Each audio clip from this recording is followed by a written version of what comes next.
Bienvenue à nouveau. Nous sommes ici avec Scott Ritter, ancien officier du renseignement des Marines américains et inspecteur des armes de l'ONU. Merci d'être venu parmi nous. Nous voyons maintenant que le ministère britannique de la Défense a annoncé le développement d'un nouveau missile balistique à longue portée pour l'Ukraine, appelé Nightfall, conçu pour transporter une ogive de 200 kg et ayant une portée de 500 km, ce qui lui permettrait de frapper Moscou. Il semble presque absurde, à ce stade, de continuer à prétendre qu'il ne s'agit pas d'une guerre par procuration. Je veux dire, la Russie n'a évidemment pas intensifié le conflit avec l'OTAN parce qu'elle veut éviter une troisième guerre mondiale, mais la retenue semble, encore et encore, être interprétée comme de la faiblesse. Combien de temps pensez-vous que cela peut durer?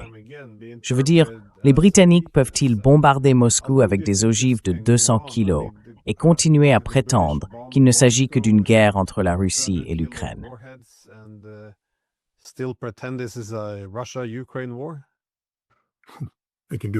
Ils peuvent le faire une fois, et ensuite la réalité de leur erreur deviendra évidente lorsque la Russie frappera la Grande-Bretagne. Je veux dire, si les Britanniques pensent que les Russes n'attaqueront pas la Grande-Bretagne de manière décisive, et quand je dis décisive, j'entends y compris avec des armes nucléaires, ils se trompent. Il n'y a pas d'amour perdu entre la Russie et la Grande-Bretagne. En fait, au sein de l'élite politique russe, il existe une grande hostilité envers la Grande-Bretagne. Les Britanniques n'ont jamais bien traité les Russes, jamais. Et vous savez, les Russes en ont un peu assez de cette économie défaillante.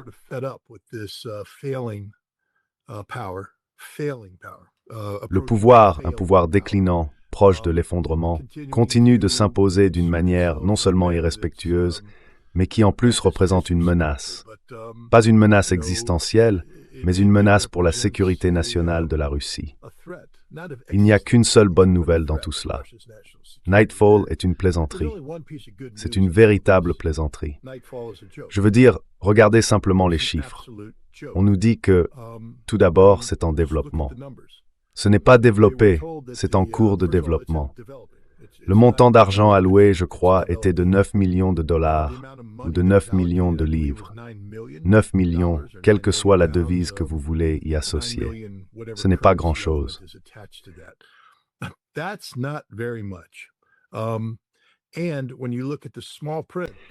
Et quand on regarde les petites lignes, ils disent que l'objectif est de produire 10 de ces Skyfall par mois, à un coût de 800 000 livres chacun.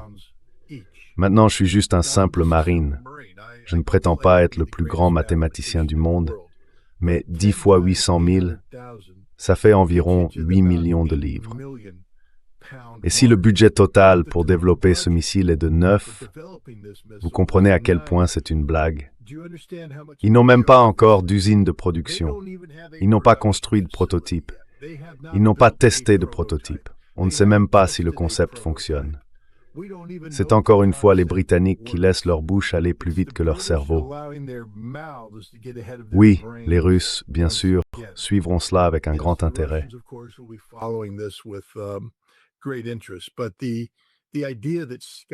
Mais l'idée que Skyfall soit une arme sur le point de faire ses débuts sur les champs de bataille d'Ukraine est une plaisanterie. Ce n'est pas une arme.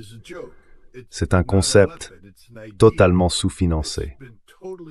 9 millions de livres. Savez-vous combien coûte la masse salariale d'une chaîne de production de missiles? C'est bien plus que 9 millions de livres. Ils n'ont donc même pas encore embauché le personnel. Ils ont juste un groupe de scientifiques quelque part, avec de la craie, dessinant des schémas sur un tableau, les prenant en photo avec leurs iPhones et les envoyant au ministre de la Défense en disant « Nous avons un plan ». C'est tout ce qu'ils ont. Donc je ne pense pas que qui que ce soit perde le sommeil à ce sujet. C'est juste une autre, vous savez, idée stupide venant d'une nation de gens stupides.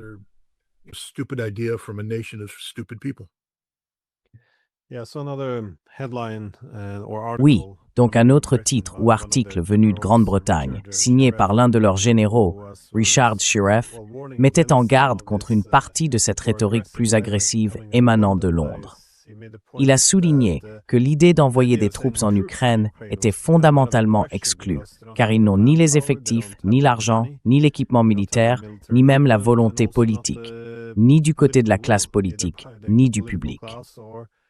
Alors, à quoi bon toute cette rhétorique d'escalade s'ils ne peuvent même pas la soutenir par des moyens concrets?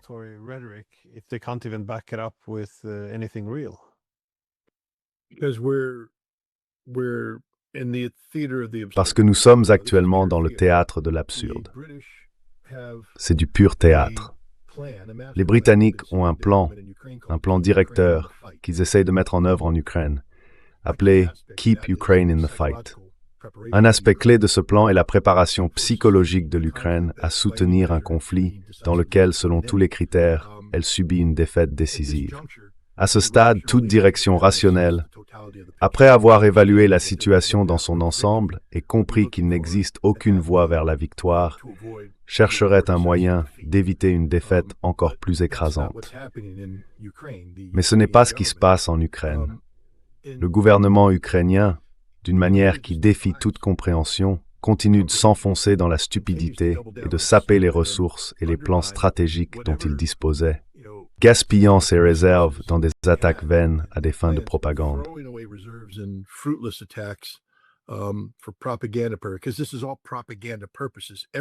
Parce que tout cela sert à des fins de propagande. Tout ce qui se fait aujourd'hui en Ukraine relève de la propagande. Ils ont lancé des attaques de drones contre les plateformes de forage de Lukoil en mer Caspienne. Ils n'ont pas détruit les plateformes, mais vous savez, ils ont obtenu leurs vidéos à diffuser. Et ils montrent Zelensky rencontrant le nouveau chef des services de renseignement ukrainiens, parlant du fait qu'ils ont frappé en profondeur à l'intérieur de la Russie.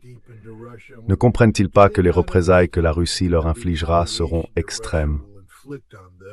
Vous savez, de larges parties de Kiev n'ont ni électricité ni eau et ne verront pas ces services rétablis. Une grande partie de l'Ukraine est dans une situation similaire.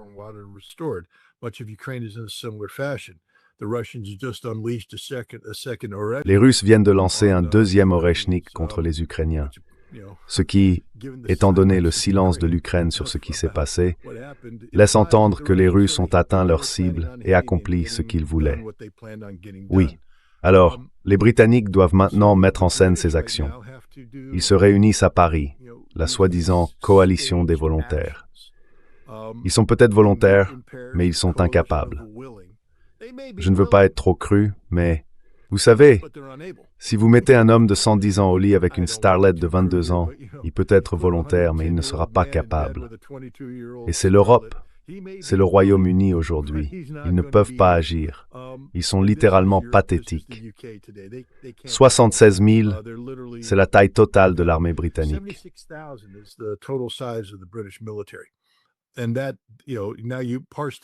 Et maintenant, vous savez, il faut décomposer cela pour voir combien d'entre eux sont de véritables troupes de combat. Quand les Britanniques parlent de déployer 7600 soldats, ils ne le peuvent pas. Ils ne les ont tout simplement pas. Ils ne peuvent pas les déployer.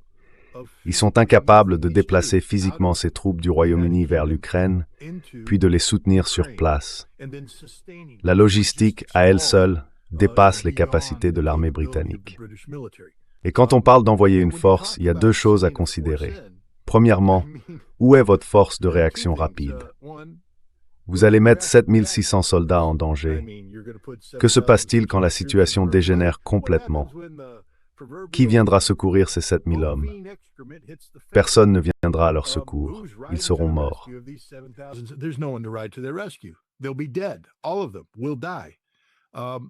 Ils vont tous mourir, mais supposons qu'ils ne meurent pas. Quelle est leur rotation? 6 mois? Cela signifie qu'il faut en former 7600 autres pour les remplacer, les équiper, les mettre à niveau, ce qu'ils sont incapables de faire. Ces troupes britanniques ne sont pas déployables au combat. Elles ne sont pas déployables au combat. Elles ont à peine la capacité de sortir de leur garnison. Très bien, donc maintenant, si vous rassemblez tout ce que vous pouvez et déployez 7600 soldats, il vous en faut 7600 autres pour les remplacer, et encore 7600 supplémentaires en préparation. se tenant prêts, remplissant la paperasse, terminant la formation finale, se préparant.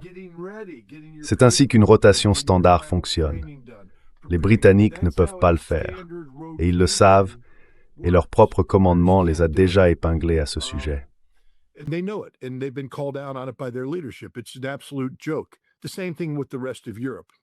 C'est une véritable plaisanterie. C'est la même chose dans le reste de l'Europe. Je veux dire, personne en Europe n'est capable de faire ça. Et maintenant, on en arrive au Skyfall. C'est un missile inexistant.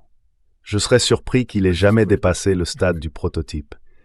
Disons-le clairement, si vous avez un missile de 360 000 kilos, ce n'est pas un missile très sophistiqué. Et vous pensez que ce missile va réellement pénétrer les défenses aériennes russes s'il est produit? Non.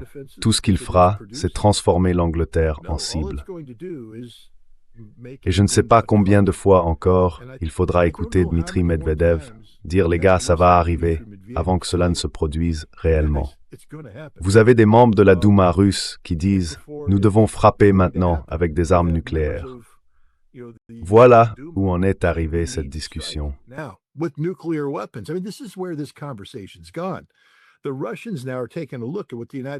Les Russes observent actuellement ce que font les États-Unis avec l'OTAN, et ils sont fermement convaincus, du moins à certains niveaux, qu'ils pourraient frapper l'Europe avec des armes nucléaires et que les États-Unis ne réagiraient pas.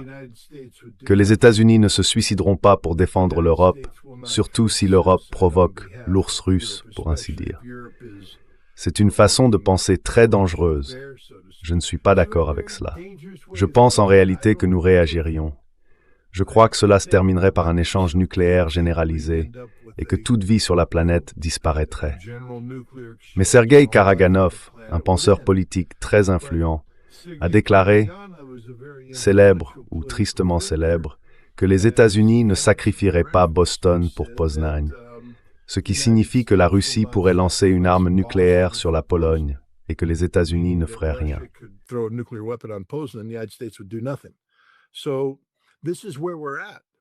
Voilà où nous en sommes. Maintenant, les Français prétendent disposer d'une dissuasion nucléaire stratégique, capable de tenir la Russie en respect. Les Britanniques, eux, font semblant de croire que ce qu'il reste de leur dissuasion nucléaire stratégique a encore une importance. Et les Russes ont décidé que l'Iskander resterait, non seulement resterait, mais deviendrait une composante permanente de leur profil de dissuasion nucléaire stratégique. Ce qui signifie que les forces nucléaires intermédiaires sont désormais là pour durer en Europe. Merci, Donald Trump, et merci, l'Europe, d'avoir déstabilisé votre continent.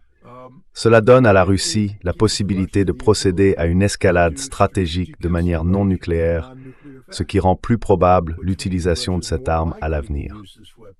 Voilà donc où nous en sommes aujourd'hui. Un décalage total avec la réalité en Grande-Bretagne et en Europe.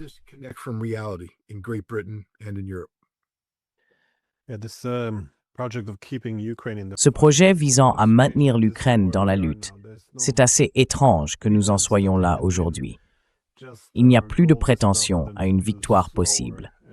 L'objectif, désormais, est simplement qu'ils perdent plus lentement et qu'ils épuisent le reste de leurs forces humaines. C'est très sombre, car on sait bien que si des soldats britanniques étaient massacrés de cette manière, on n'aurait pas fait de la poursuite de la guerre à tout prix un objectif. Ils auraient déjà conclu un accord ou se seraient retirés. Mais encore une fois, comme ce sont les Ukrainiens qui se battent, je ne pense pas qu'ils comptent leurs pertes. Tu as mentionné Arestovitch, et cela faisait suite à l'attaque contre la résidence de Poutine. Je me demandais ce que tu en pensais, car j'ai écouté l'ancien conseiller de Zelensky, Alexei Arestovitch, qui a avancé que la véritable cible se trouvait probablement sous la résidence, un centre de commandement nucléaire.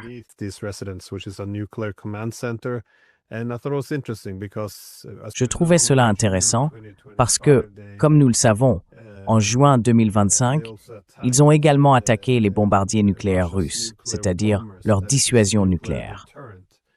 Là encore, les Russes considèrent que les Britanniques sont derrière tout cela. Et bien sûr, en mai 2024, nous savons que les radars d'alerte précoce de la Russie pour les attaques nucléaires ont eux aussi été visés. On peut ajouter toutes ces attaques contre la base aérienne nucléaire d'Engels. Et si l'on met tout cela bout à bout, cela fait beaucoup d'attaques contre la dissuasion nucléaire russe. Je veux dire, si l'une de ces choses s'était produite une seule fois pendant la guerre froide, cela aurait provoqué la panique, des signaux d'alerte partout, un possible échange nucléaire. Mais aujourd'hui, cela devient presque une situation courante. Selon vous, quel est le raisonnement derrière tout cela, s'en prendre à la dissuasion nucléaire de la plus grande puissance nucléaire du monde?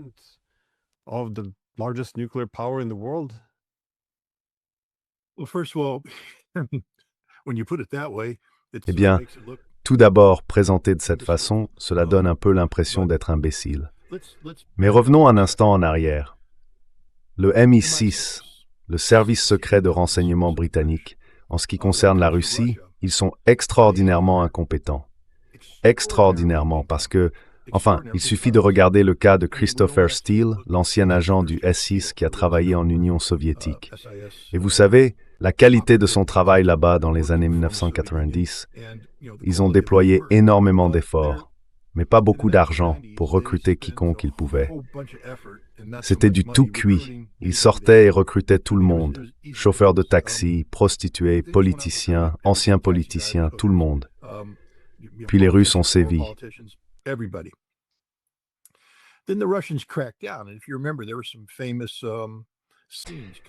Et si vous vous en souvenez, il y a eu des scènes célèbres venant de Russie. L'incident du rocher espion. Vous savez, le rocher espion. Les Russes, bien sûr, ont découvert le rocher espion et ont révélé tout ce qui s'y passait, démantelant les réseaux que les Britanniques y faisaient fonctionner. Les Britanniques disposent de réseaux dormants qu'ils ont activés. Nous les avons vus les activer pour soutenir l'attaque du pont de Kerch, qui était une opération britannique, et à nouveau lors de cette opération, la frappe de drones sur l'aérodrome. Mais les Britanniques sont très superficiels ici. Leur Russia House est rattaché à leur station de Londres. Et cette station de Londres abrite un groupe d'émigrés anti-Poutine.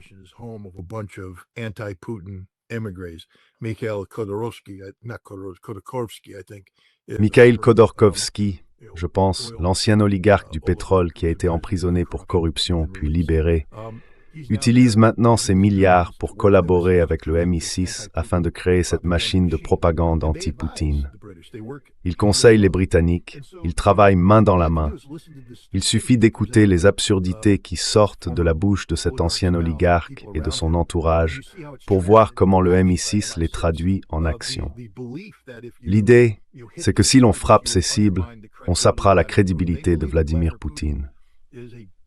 Il croit que Vladimir Poutine est un dictateur impopulaire qui gouverne par la peur et l'intimidation, et que s'ils parviennent à le montrer comme faible et fragile, ils créeront l'occasion pour ces éléments mécontents et enragés de la société russe de le renverser.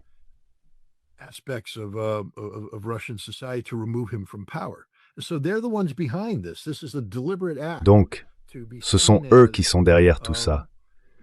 C'est un acte délibéré, non pas pour détruire la capacité de la Russie, mais pour détruire la réputation de Poutine. C'est le but, c'est l'objectif. Et Donald Trump y a adhéré. Cette attaque de drone est une attaque américaine. Ce n'est pas une attaque britannique. C'est une attaque américaine soutenant un plan britannique. Maintenir l'Ukraine dans le combat, faire tomber Vladimir Poutine. Mais vous savez, ils ont commis une erreur fatale. Ils ont révélé les preuves. Ces 421 drones qui sont arrivés, beaucoup d'entre eux utilisaient une puce informatique spécifique contenant toute la programmation nécessaire pour guider le drone. Et ce drone ne fonctionne pas avec le GPS, car le GPS est bien sûr brouillé.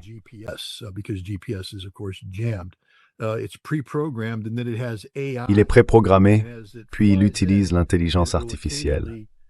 Lorsqu'il vole, il prend parfois une photo, la compare aux données cartographiques stockées à l'intérieur, puis se réaligne ou s'ajuste en fonction de la vitesse du vent et d'autres facteurs qu'il collecte avant de se diriger vers la cible.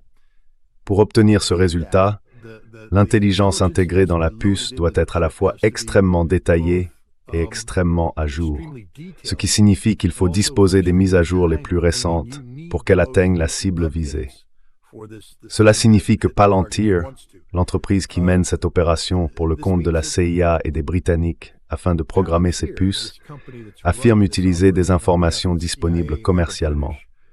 Mais il n'existe aucun collecteur de données commercial capable de rassembler le type de données qui a été utilisé ici.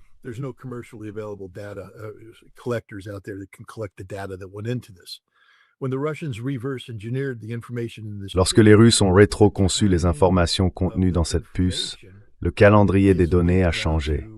Elles sont désormais liées à des moyens capables de collecter pendant cette fenêtre d'opportunité précise. La spécificité des données, encore une fois, les limite à certaines sources. En résumé, les Russes savent exactement quelles ressources de renseignement a collecté l'information. La manière dont ces données sont assemblées vise également à les consolider, car on regroupe différentes sources d'informations en un seul paquet numérique. Il n'existe littéralement qu'un seul endroit en Europe capable de faire cela, et c'est une organisation ou entité du département de la Défense en Europe qui soutient le ciblage du missile Tomahawk, car les mêmes principes de ciblage y sont appliqués.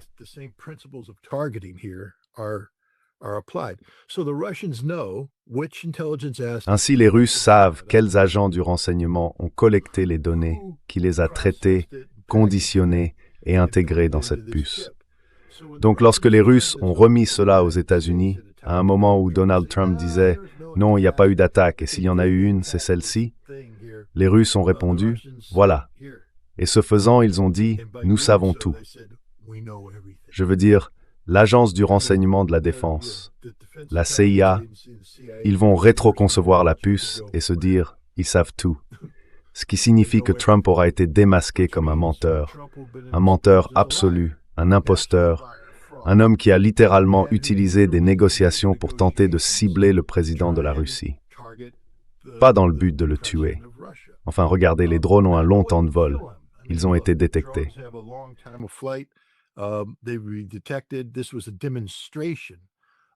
C'était une démonstration de vulnérabilité conçue pour donner l'impression que Poutine est faible et soumis à Trump, que Trump est son papa, que Trump dicte et que Poutine est le petit garçon désobéissant. Et l'autre message adressé aux Russes, surtout à ceux qui se sont enthousiasmés pour l'ouverture économique de Kirill Dmitriev, c'est que tout pourrait aller mieux si seulement on levait ces sanctions. Mais maintenant, on ne peut plus à cause de Vladimir Poutine. Et il perd un peu les pédales. Je veux dire, il est attaqué, il ne fait rien et tout ça. Vous savez, c'est l'impression que donnent les opérations psychologiques britanniques, la guerre mentale, les opérations d'information. C'est leur métier.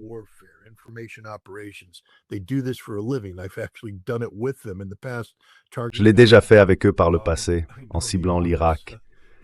Je connais le bureau. Je pourrais t'emmener au siège, te faire monter et te conduire jusqu'au bureau. Je ne sais pas si je connais encore les gens, car j'ai atteint un âge où mes contemporains ne sont peut-être plus en service. Mais je sais qui ils sont et ce qu'ils font. Et tu sais, les Russes le savent aussi. Mais ils se trompent complètement, car Vladimir Poutine n'est pas faible. Et ce que les Russes viennent de faire, tu sais, ce premier Ereshnik qu'ils ont utilisé était un missile d'essai. Les Russes ont dit qu'il s'agissait d'un test opérationnel. Maintenant, ils sont passés à la production en série et ont déployé une brigade en Biélorussie. Ils sont en train de déployer d'autres brigades, et ces brigades utilisent des missiles de qualité de production.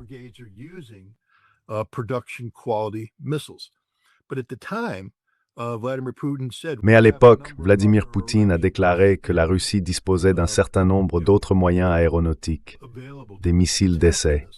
Ce sont des missiles d'essai. Le missile lancé contre l'Ukraine était un essai d'Ereshnik depuis Kapustin Yar, où ils poursuivent les tests opérationnels. Il faut se rappeler qu'il s'agit d'un système d'armes introduit assez rapidement, donc certains essais sont encore en cours ou ont été réalisés récemment. Mais ils disposent désormais d'un stock de ces missiles qui ne sont pas de qualité opérationnelle, c'est-à-dire qu'ils ne sont pas issus de la production en série. Ils n'ont pas les certificats, ils n'ont pas ce qu'ils appellent les passeports délivrés par l'usine de production. Je pense que la Russie a lancé un autre de ces missiles d'essai, mais ce faisant, elle préserve son stock. In doing so, they preserve their stockpile. We don't know what the production rate of the Oreshnik is. Nous ne savons pas quel est le rythme de production de l'Ereshnik. On peut supposer que, s'il est entré en production en série en août, et qu'en décembre ils ont pu déployer au moins 10 missiles pour cette unité biélorusse-russe, car il en faut 9 pour les 3 bataillons, avec 3 lanceurs de 3 missiles chacun, et un 10e pour l'entraînement, alors nous avons une idée de leur cadence de production. Elle pourrait être plus élevée, car la Russie parle de préparer simultanément d'autres unités pour le déploiement. Mais ils n'ont pas tiré depuis une position de combat. Ils ont tiré depuis Kapustin Yar, ce qui me laisse penser qu'il s'agissait d'un autre missile d'entraînement. Mais l'important, c'est qu'ils ont tiré. Et si l'on regarde la rhétorique venue de Russie ensuite, l'Ereshnik fait désormais partie intégrante de la posture de dissuasion nucléaire stratégique de la Russie.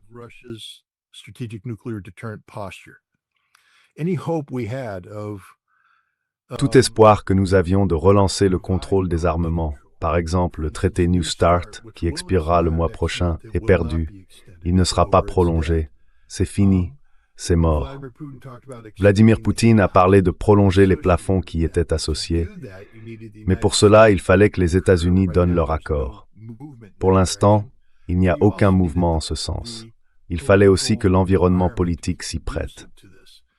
Et l'élément clé de cet environnement était qu'il n'y ait pas d'escalade concernant le traité INF. Autrement dit, si les États-Unis déploient Dark Eagle en Europe, c'en est terminé. Ou bien il ne peut y avoir de déploiement de Golden Dome. Eh bien, Trump vient de transformer le budget de la défense qu'il avait promis de réduire de moitié.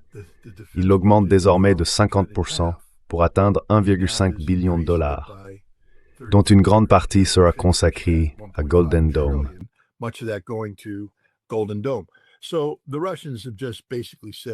Les Russes ont en gros déclaré qu'ils en avaient fini avec le contrôle des armements.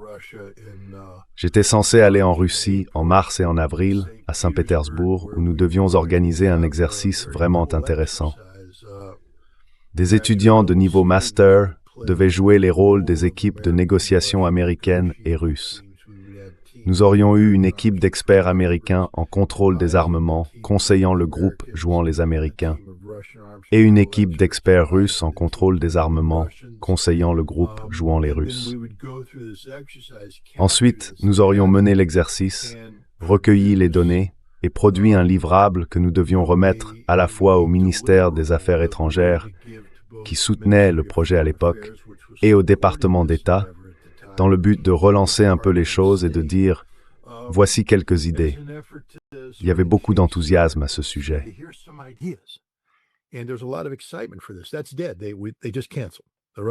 C'est fini.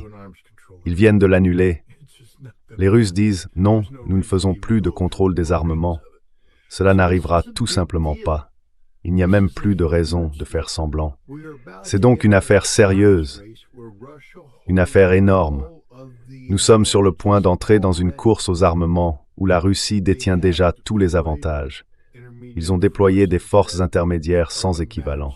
Ils possèdent les forces nucléaires stratégiques les plus modernes et les plus performantes du monde. Les États-Unis doivent affronter la réalité. Nos bombardiers ne fonctionnent pas, nos missiles sont vieux et nos sous-marins arrivent rapidement en fin de vie. Et il va nous en coûter des milliers de milliards de dollars pour résoudre ce problème. De l'argent que nous n'avons pas. Dans le même temps, le président détourne des ressources précieuses pour construire des défenses antimissiles qui ne fonctionnera jamais.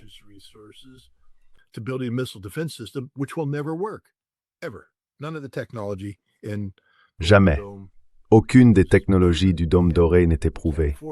Nous ne pouvons pas nous le permettre, et cela ne fonctionnera pas. Du point de vue russe, les actions américaines, combinées au fait que le président des États-Unis a tenté d'assassiner le président de la Russie, signifient que les Russes ne feront jamais rien pour abandonner les avantages qu'ils possèdent. Cet avantage est ce qui garantit qu'ils ne seront jamais vaincus. Personne ne peut vaincre la Russie, car elle dispose de cette capacité nucléaire inégalée. Les Russes ne négocieront jamais cela. Jamais. Ils ont la supériorité dans tous les domaines, sauf peut-être pour les missiles balistiques lancés depuis des sous-marins. Mais avec le Poséidon, désormais, je dirais que l'arsenal nucléaire sous-marin de la Russie est meilleur que la triade.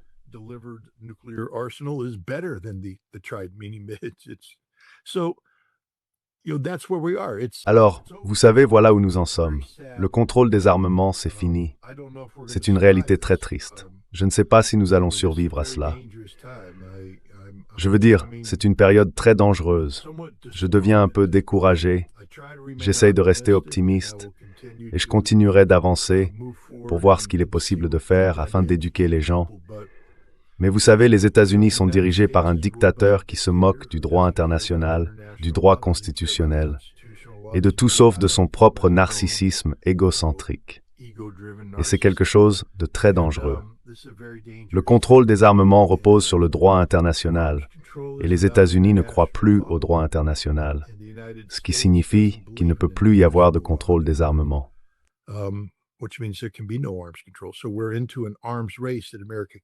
Nous sommes donc engagés dans une course aux armements que l'Amérique ne peut pas se permettre. Une course aux armements qui repose sur l'idée de la paix par la force. Mais lorsque la réalité de votre force est que vous n'en avez pas et que vous voulez malgré tout continuer à faire semblant, cela crée un risque de bluff ou de surestimation de vos capacités. Je ne sais pas combien de temps les Russes accepteront de jouer le jeu de la patience. La bonne nouvelle, c'est que la Russie s'aime elle-même. Elle croit en sa civilisation et en la gloire de cette civilisation. S'étant relevé, je ne vois pas les Russes se transformer du jour au lendemain en une bande de lemmings se précipitant du haut d'une falaise. Espérons donc que nous pourrons prier pour que la direction russe continue de faire preuve de patience et de pragmatisme.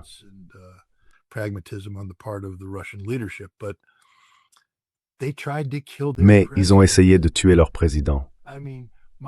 Je veux dire, mon Dieu, pouvez-vous imaginer quelle serait la réaction américaine si Donald Trump se trouvait à Camp David et que 91 drones russes lancés par le Venezuela étaient envoyés contre Camp David, au moment même où le président Poutine disait « Et attends encore 1 heure, je reviens tout de suite, je te rappelle, reste juste là à Camp David, je te rappelle tout de suite. » Et ensuite, ils essayaient de l'attaquer.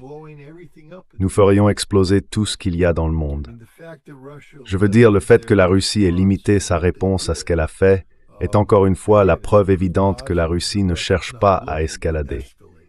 Mais combien de temps encore nous pourrons compter sur un comportement responsable de la Russie? Nul ne le sait. Les gens perdent patience en Russie. Il n'y a aucun doute là-dessus.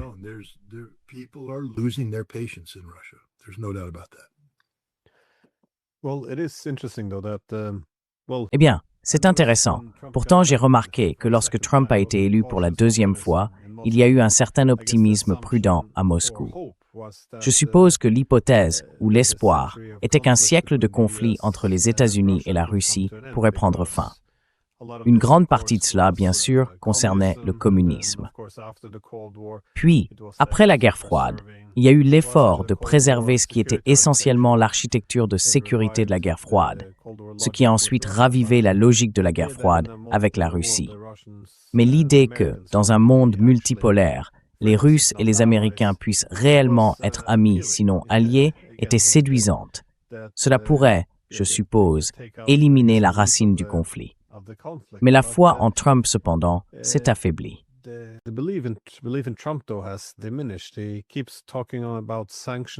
Il ne cesse de parler des sanctions contre la Russie, de la nécessité de nuire à son économie. Il y a encore des armes américaines utilisées contre la Russie. C'est la CIA qui gère et exploite le renseignement. Nous avons vu cet article du New York Times affirmant que Trump avait donné le feu vert pour attaquer les raffineries et les navires russes. Je veux dire, nous avons déjà franchi la ligne depuis longtemps, celle qui séparait une guerre par procuration d'un affrontement direct. Et maintenant, bien sûr, l'arraisonnement de navires russes. C'est très grave. On ne peut pas laisser passer cela, car si c'est accepté, cela devient la nouvelle norme. Soudainement, tous les navires russes en mer pourraient être interceptés. On entend même une rhétorique plus agressive de la part des Européens maintenant, disant « Oh, nous pouvons aussi arraisonner leurs navires.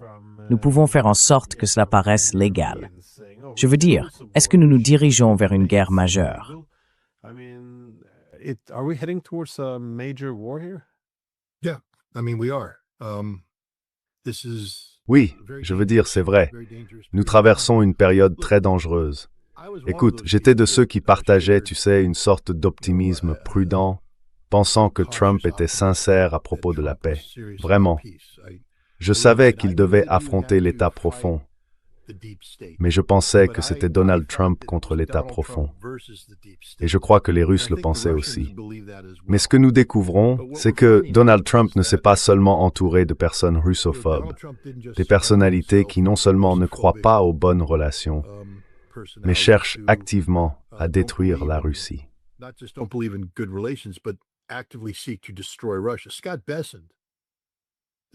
Scott Ritter, le secrétaire au Trésor, pense qu'il peut mettre la Russie à genoux, qu'il peut détruire physiquement l'économie russe. Et c'est ce qu'il veut faire. Il est soutenu par des membres du Congrès, Lindsey Graham en fait partie. Je pensais simplement que c'était Trump qui disait « D'accord, parlons fort, et nous maintiendrons la pression sur les Russes jusqu'à ce que nous obtenions cet accord, puis j'interviendrai pour tout arranger. » Mais il semble que non. Le président Trump a été derrière ce plan d'étranglement économique depuis le début, que tout ce qu'il faisait avec la Russie n'était qu'un mensonge, une mise en scène. Cette prise de conscience, oui, parfois ça me sidère.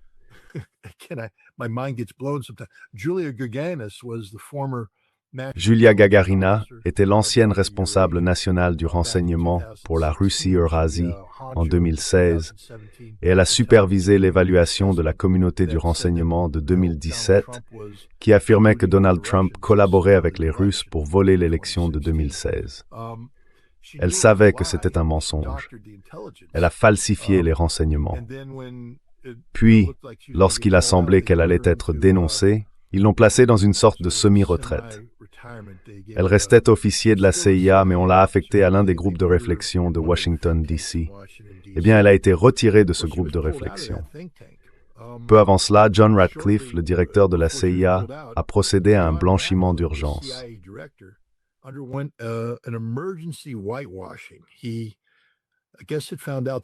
Je suppose qu'il avait découvert que Tulsi Gabbard se préparait à publier le rapport Gates et d'autres documents qui révéleraient la tromperie et la criminalité de la communauté du renseignement dans la fabrication d'un dossier contre Trump à propos de la Russie. Il a donc publié un mémorandum déclassifié de 5 pages qui donnait essentiellement à Julia Gagarina un certificat de bonne conduite. C'est une femme qui a déclaré publiquement « Je déteste Donald Trump et je veux faire tomber Donald Trump ». Mais il l'a blanchie, et elle se retrouve dans l'avion à informer Donald Trump avant sa rencontre avec Poutine. Je pensais autrefois que c'était simplement une grosse erreur. Je crois maintenant que Donald Trump savait que cette femme détestait la Russie et qu'il avait réussi à rallier la CIA en leur disant « Non, non, je ne suis pas un agent russe ».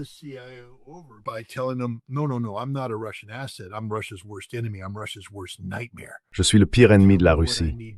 Je suis le pire cauchemar de la Russie. Dis-moi ce que je dois faire pour piéger Poutine. Je crois que Trump est allé en Alaska pour piéger Vladimir Poutine. Et comment le piéger?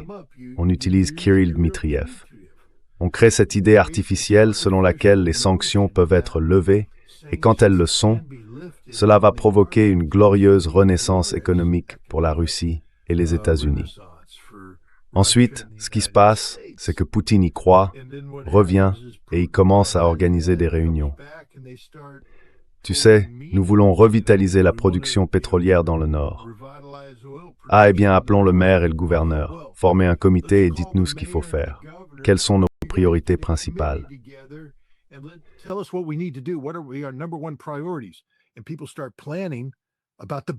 Et les gens commencent à planifier pour des jours meilleurs qu'ils pensent voir arriver.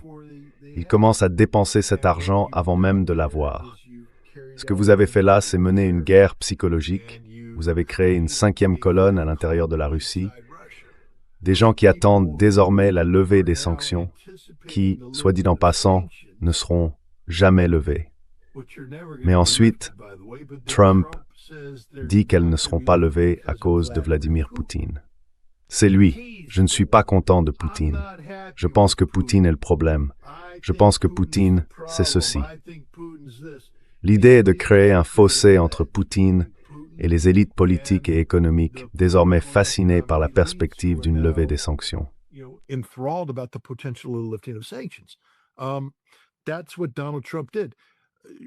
C'est ce que Donald Trump a fait.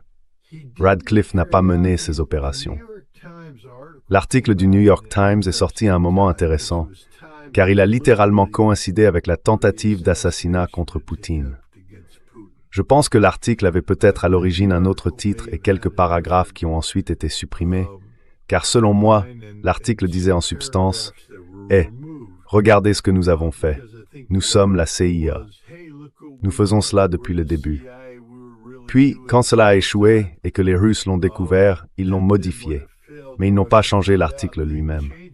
La CIA a dû collaborer ouvertement avec le New York Times pour ce texte. Il s'agit d'informations hautement classifiées.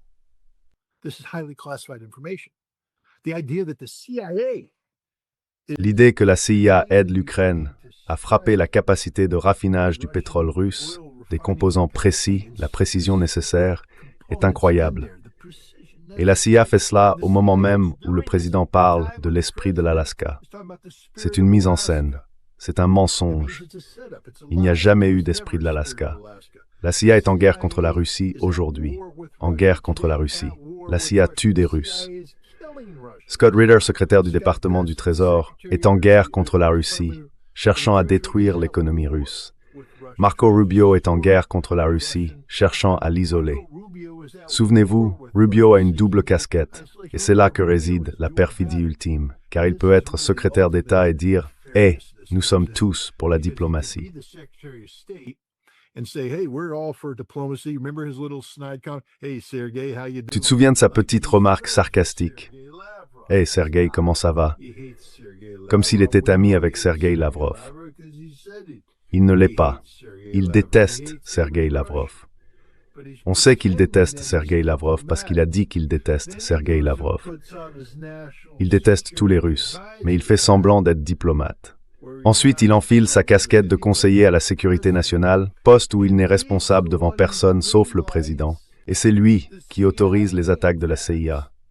Tout passe par le conseiller à la sécurité nationale. La CIA passe par lui, le département du Trésor passe par lui. Rubio mène cette campagne anti-russe en tant que conseiller à la sécurité nationale.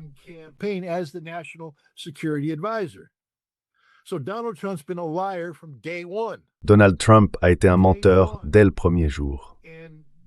Dès le premier jour. Et je pense que les Russes commencent à se rendre compte de cette réalité. Bien sûr, les Russes sont pragmatiques, et comme l'a dit Lavrov, ils ne mettront pas fin aux négociations ni aux discussions avec les Américains. Les Russes ne se retirent jamais complètement, mais ils n'avancent pas non plus. Ils ne peuvent absolument pas faire confiance à ces gens.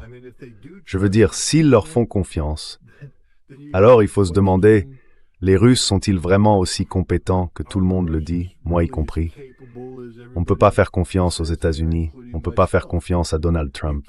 Et maintenant, si on ajoute à cela ces gens qui, toute cette histoire de livres, juste pour montrer à quel point les gens peuvent être stupides.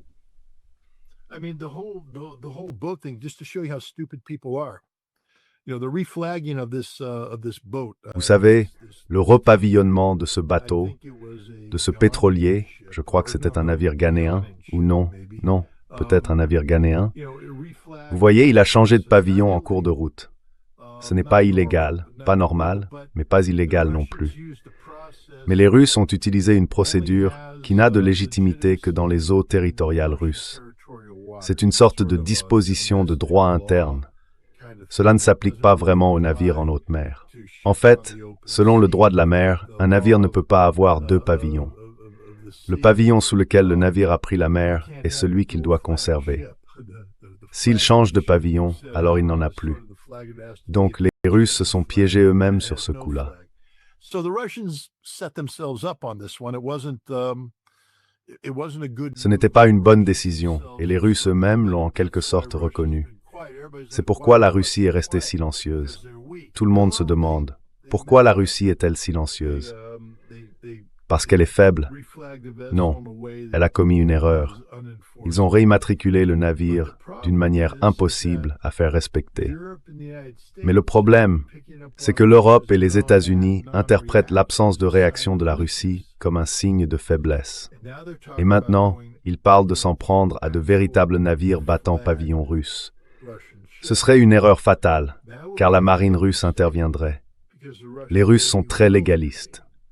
La marine russe n'avait aucune autorité légale pour intervenir au nom de ce soi-disant navire réimmatriculé russe, car ce navire n'avait aucune légitimité.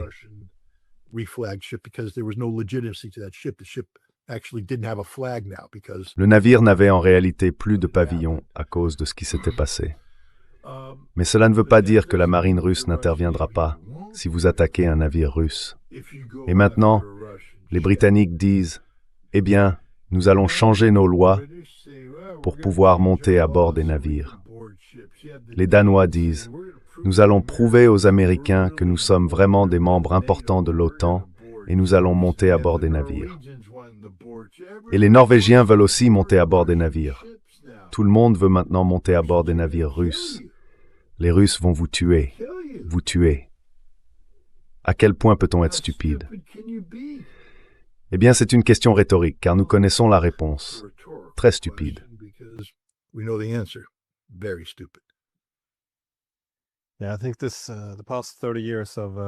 Oui, je pense que les 30 dernières années, ou même plus, de guerres menées loin de chez nous, où seul l'adversaire subit de lourdes pertes, touchent à leur fin. Je crois que cet état d'esprit a conduit à leur imprudence en provoquant aujourd'hui une guerre majeure avec la Russie. Mais il semble bien que c'est la direction que nous prenons. Quant aux négociations, tu as mentionné que seuls des imbéciles croiraient encore à l'esprit de l'Alaska. Ces négociations étaient fausses, de toute façon. Vois-tu encore des voies vers la paix? Parce que j'y pense sans cesse. Même avec un accord de paix, comment pourrait-on retirer la CIA d'Ukraine ou le MI6? Par définition, il ne serait pas, enfin, disons pas très transparent. Il est difficile d'imaginer qu'un accord puisse réellement couvrir ce que les Russes exigent.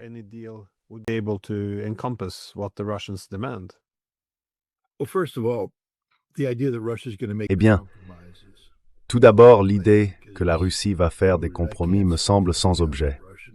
Je ne peux pas parler au nom de la Russie. Personne ne le peut, à part les Russes eux-mêmes. Ils peuvent faire ce qu'ils veulent. Mais j'étudie la Russie et j'étudie les schémas de comportement passés et je constate que lorsque le président russe s'engage publiquement sur quelque chose, c'est en général ce à quoi la Russie s'engage réellement. Et vous savez, le président russe a défini des conditions qui doivent être remplies pour que ce conflit prenne fin, et je ne le vois pas faire de compromis à ce sujet. L'autre aspect d'un compromis, c'est qu'il suppose la confiance. Or, la Russie ne peut faire confiance à personne. Aucun des acteurs de l'autre côté de la table n'est digne de confiance.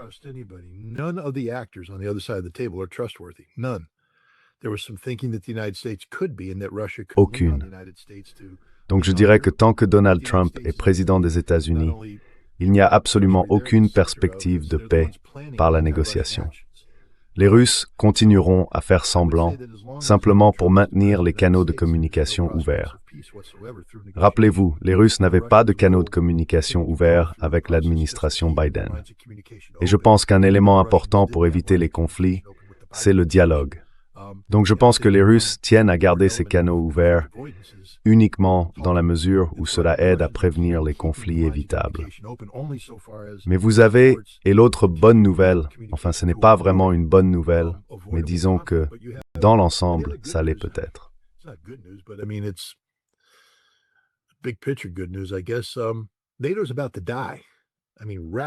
L'OTAN est sur le point de mourir, je veux dire d'une mort rapide. Les États-Unis vont très bientôt entreprendre une action au Groenland. Espérons que ce ne sera pas violent. Mais si les Danois et de nombreux Européens qui souhaitent y être déployés pensent qu'ils vont le faire, ils ne comprennent pas les gens qui se préparent à venir au Groenland. Trump confie au commandement des opérations spéciales conjointes la mission d'aller au Groenland. Ils ne font que tuer. Regardez ce qui est arrivé à la force de sécurité de Maduro. Aucun effort pour faire des prisonniers. Ils sont simplement arrivés et ont tué tout le monde.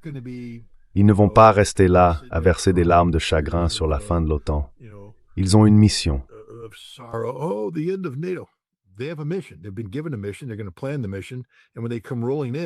Ils ont reçu une mission. Ils vont planifier cette mission.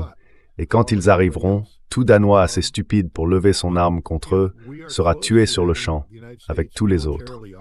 Oui. Mais nous sommes proches du moment où les États-Unis vont occuper militairement le Groenland, un allié de l'OTAN, et ce sera la fin de l'OTAN. Et c'est la bonne nouvelle, car cela complique énormément les choses. Vous venez de voir l'Européen, j'ai oublié son nom, un vieil homme un peu gros, le chef de la défense de l'Union européenne, en quelque sorte leur conseiller en défense. C'était presque triste à regarder. Les États-Unis, a-t-il dit, se retirent de l'OTAN, de la sécurité de l'Europe.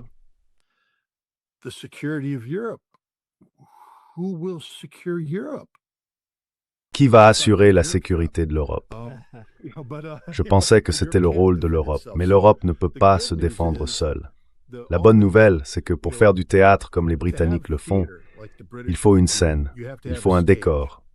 Or, le décor s'effondre. L'OTAN va mourir d'une mort très, espérons-le, non violente, mais très soudaine.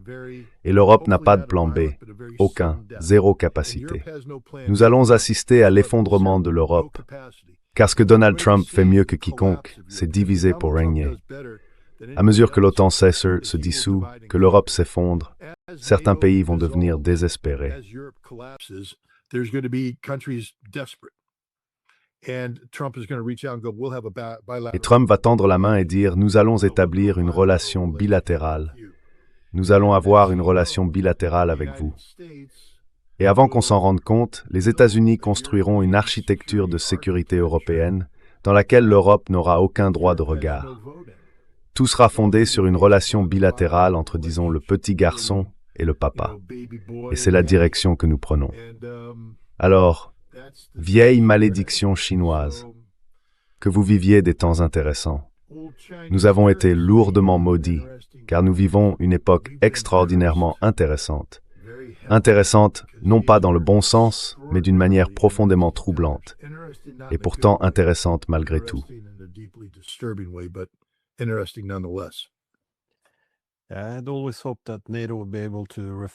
J'ai toujours espéré que l'OTAN pourrait se réformer pour devenir une architecture de sécurité pan-européenne et inclusive.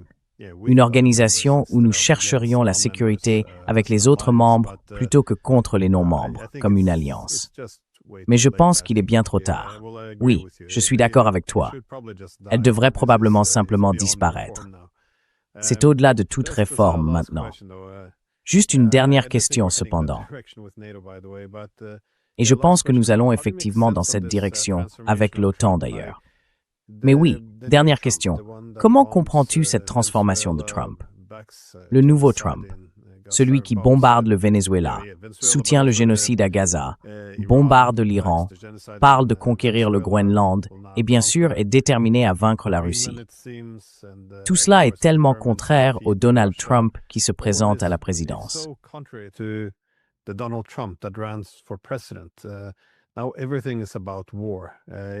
Maintenant, tout tourne autour de la guerre. Encore une fois, il devait réduire les guerres sans fin. Maintenant, il a besoin d'un budget militaire de 1,5 billion de dollars. Il s'inquiétait de faire faillite. Maintenant, il ne dépense pas l'argent assez vite. America First a été complètement renversé. Désormais, cela signifie essentiellement que l'Amérique mènera des guerres pour retrouver sa grandeur. Je veux dire, rien de tout cela ne correspond à ce dont il parlait pendant la campagne. Il se moquait de Biden pour avoir bombardé le Yémen, je crois. Et maintenant, quelle est la différence? Alors, comment comprendre tout cela? Parce qu'il a suscité beaucoup d'optimisme chez de nombreuses personnes dans le monde qui pensaient qu'il avait compris que bon, c'était soit la République américaine, soit l'Empire. Sauvons la République. C'était au moins la logique que j'en avais tirée. Mais maintenant, non, plus du tout.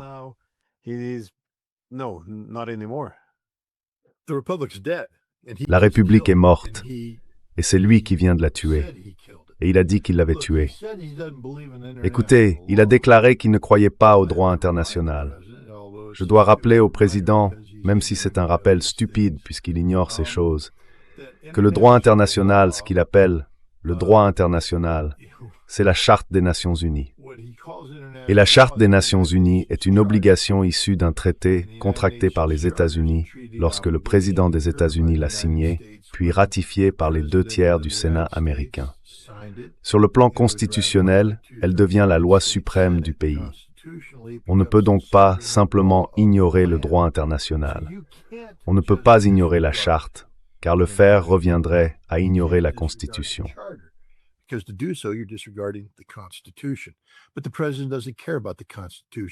Mais le président se moque de la Constitution.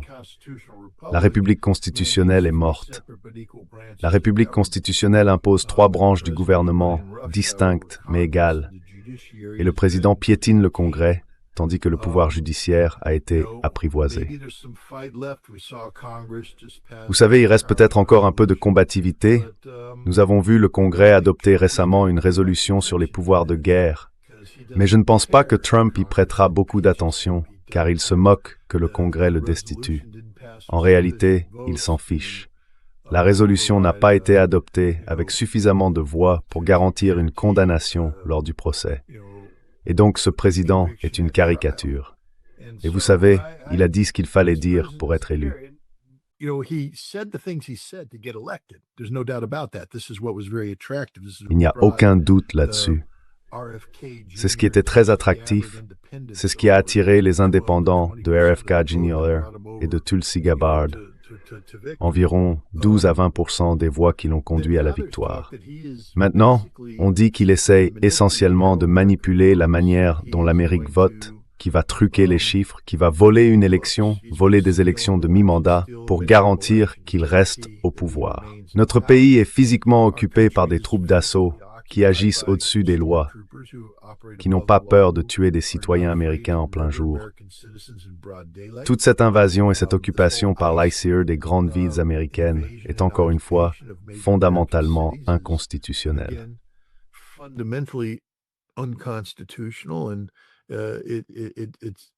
Et cela ne correspond à la vision de personne de ce à quoi ressemble une république constitutionnelle. Le président d'aujourd'hui est un dictateur de facto, un dictateur sans loi. Il dit qu'il n'a pas besoin du droit international, il s'appuie sur sa propre morale. Eh bien, compte tenu des dossiers Epstein, je pense qu'il faut remettre en question sa moralité. Je veux dire, étant donné que cet homme a menti ouvertement au peuple américain et au monde entier, et qu'aujourd'hui, il est le président le plus avide de guerre de l'histoire. Peut-être qu'Andrew Jackson, à l'époque où il s'en prenait à la nation Cherokee, était tout aussi belliciste. Mais ce président, vous savez, il est orwellien dans tout ce qu'il fait.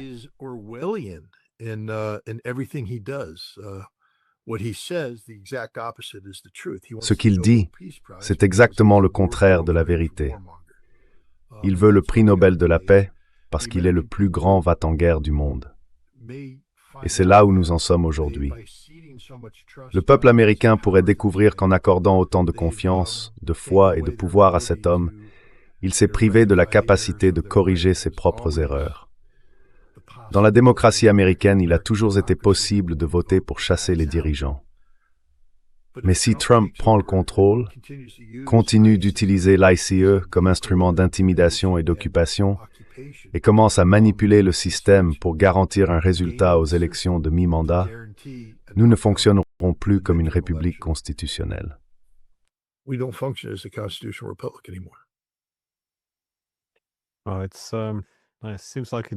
Il semble qu'il ait déçu beaucoup de gens. Et encore une fois, c'est là toute la tragédie, car il semblait avoir le doigt sur le pouls. Il avait compris où le pays se trompait, où le monde se trompait. Il avait reconnu les faiblesses, mais aussi les opportunités, comme dire par exemple qu'il serait judicieux de s'entendre avec la Russie, quelque chose de simple. Et bien sûr, c'est l'un des problèmes que nous avons au sein de l'OTAN, où j'entends des dirigeants européens dire « Eh bien, nous ne pouvons pas faire ça, c'est ce que Poutine voudrait ».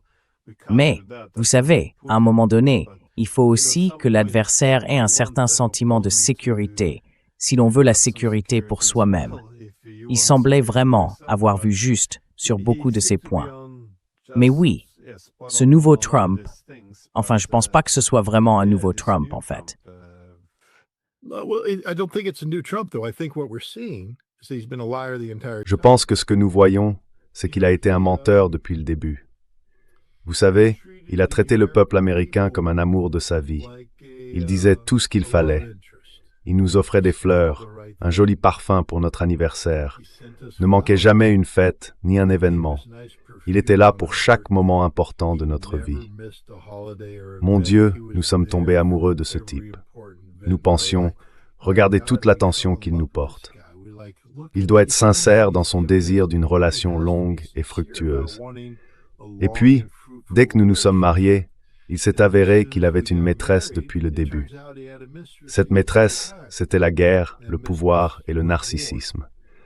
Tout cela faisait partie d'un plan qu'il suivait depuis longtemps. Ce n'est pas un nouveau Trump. C'est Trump, c'est ce que Trump a fait. Et le peuple américain a parfaitement raison de se sentir trompé.